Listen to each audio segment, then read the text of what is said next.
morning of all you, and today we are going to discuss fundamental theorem of arithmetic. So we have already discussed some topic of real numbers such as Euclid division lemma and Euclid division algorithm. तो देखिए आज हम लोग पढ़ने जा रहे हैं fundamental theorem of arithmetic. तो इसमें इसको देखिए दूसरा नाम भी देते हैं यूनिक प्राइम फैक्टराइजेशन थ्योरम भी बोलते हैं। ठीक है, तो देखिए ये क्या स्टेटमेंट क्या इसका है पहले हम लोग समझ लेते हैं। ठीक है, उसके बाद इसमें हम लोग कुछ क्वेश्चन भी करेंगे। तो देखिए ये लिखा हुआ है यहाँ पे कि it states that every integers greater than 1 either is a prime number itself or can be represented as the product of prime numbers and that moreover this representation is unique except the order of the factor। और यहाँ note करके भी एक point लिखा हुआ है कि factorization containing composite number may not be unique. अच्छा देखिए इस थ्योरम को समझने से पहले सबसे पहले हम लोग समझते हैं दो तीन टर्म इसमें समझते हैं। सबसे पहले समझते हैं कि कंपोजिट नंबर क्या होता है। तो देखिए कंपोजिट नंबर किसको बोला जाता है? कंपोजिट नंबर बोलते हैं कि जिसका कोई भी नंबर जिसका 2 से ज़्यादा फैक्टर हो उसको हम लोग बोलते हैं कंपोजिट नंबर, यानी कि कम से कम मिनिमम 3 फैक्टर होना चाहिए।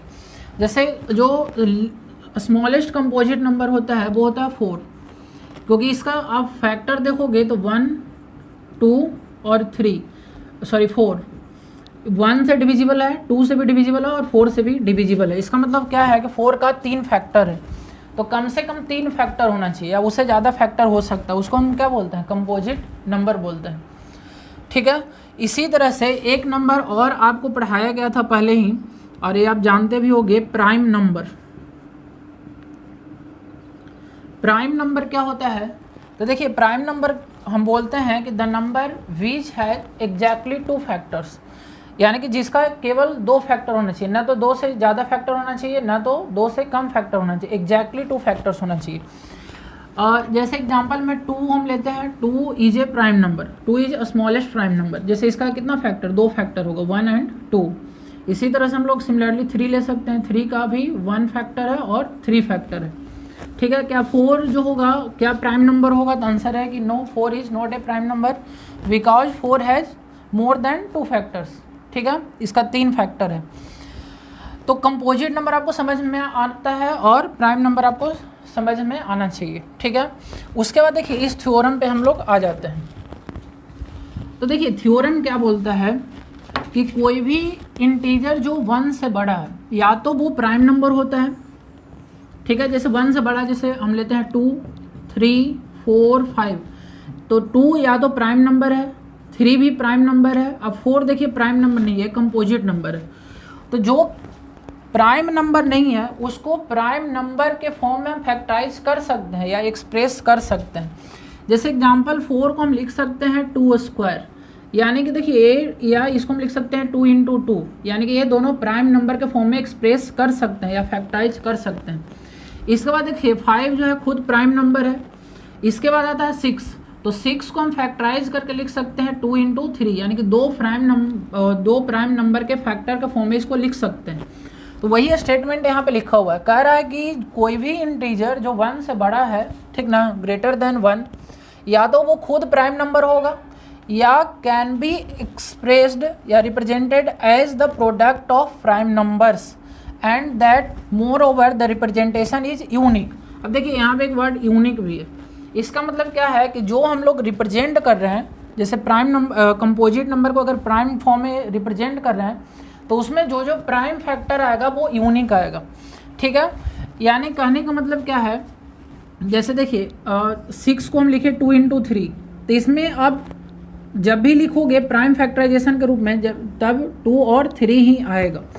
जैसे और भी एग्जाम्पल से हम समझते हैं। सपोज दैट एक एग्जाम्पल लेते हैं 12, इसको अगर आप फैक्टराइज करोगे तो फैक्टराइजेशन कैसे किया जाता है? तो देखिए तो यहाँ पे 2, ठीक है, 2 से डिवाइड करेंगे तो यहाँ 6 हो जाएगा। उसके बाद फिर 2 से आप डिवाइड करोगे तो कितना हो जाएगा? 3 हो जाएगा। इसका मतलब 12 को हम लिख सकते हैं 2 स्क्वायर इंटू 3। तो देखिए ये हम लोग क्या कर रहे हैं, इसका प्राइम फैक्टराइजेशन कर रहे हैं और एक कंपोजिट नंबर था, तो इसको हम लोग प्राइम फैक्टराइजेशन के फॉर्म में लिख सकते हैं। और ए जो नंबर होगा इसका मतलब आप इसको कैसे भी करके लिखो आप, ठीक है, कैसे भी फैक्टराइजेशन करो, इसमें 2 फैक्टर ही आने वाला है हमेशा, 2 और 3, ये दोनों प्राइम नंबर हमेशा आने वाला है, ठीक है। तो यही बोल रहा है कि दिस रिप्रेजेंटेशन इज यूनिक, ये यूनिक होगा, ठीक है। अगर प्राइम फैक्टराइजेशन करो तो ये यूनिक होगा, इसको कोई और भी मेथड से हम नहीं लिख सकते हैं। अब देखिए इसमें एक नोट कर पॉइंट लिखा हुआ है कि फैक्टराइजेशन कंटेनिंग कंपोजिट नंबर में नॉट बी यूनिक। अब देखिए सपोज दैट मान लिया जाए कि आप फैक्टराइज किए और वो फैक्टराइजेशन में प्राइम नंबर नहीं आके कंपोजिट नंबर आ रहा है, ठीक है, तो हो सकता है कि वो यूनिक ना हो। जैसे समझते हैं एग्जांपल से, जैसे मान लीजिए कि 12 को लिखते हैं तो 2 × 6, या इसको हम लिख सकते हैं 2 × 4। तो देखिए ये दोनों यूनिक नहीं है। यूनिक कहने का मतलब एक ही नहीं, दोनों अलग अलग बात हो गया यहाँ पे, 2 × 6, 2 × 4। लेकिन देखिए ये यूनिक कब नहीं होगा, तभी नहीं होगा जब यहाँ पे फैक्टराइजेशन जो होगा वो उसमें कंपोजिट नंबर आ रहा है। अगर प्राइम फैक्टराइजेशन करते तो उसका एक ही तरीका होता, लेकिन देखिए यहाँ पे 2 × 6 किए हैं तो 6 जो है कंपोजिट नंबर है, यहाँ पे 4 कंपोजिट नंबर है, इसीलिए ये यूनिक नहीं है। अगर इसका प्राइम फैक्टराइजेशन करते तो कितना आता है, 2² × 3, और ये हमेशा एक सिंगल ही होगा, मतलब यूनिक होगा, ठीक है। तो मेरे ख्याल से आपको समझ में आ गया होगा।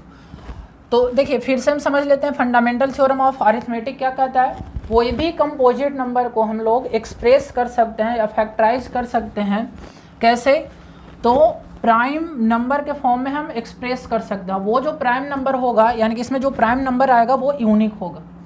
अगर प्राइम नंबर नहीं होगा तो वो यूनिक नहीं हो सकता है, ठीक है। तो आई होप आपको ये समझ में आ गया होगा।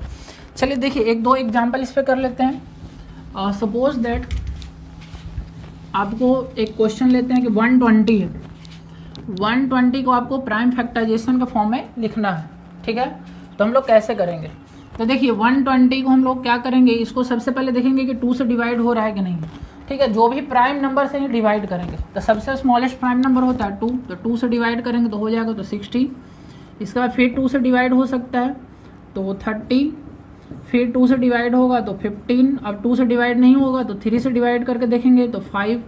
तो देखिए 120 को वी कैन राइट, 2 कितना बार है, 3 बार है, तो 2 to the power 3 × 3 × 5।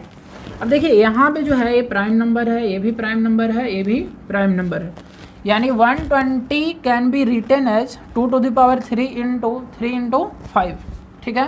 तो आई होप आपको ये समझ में आ गया होगा।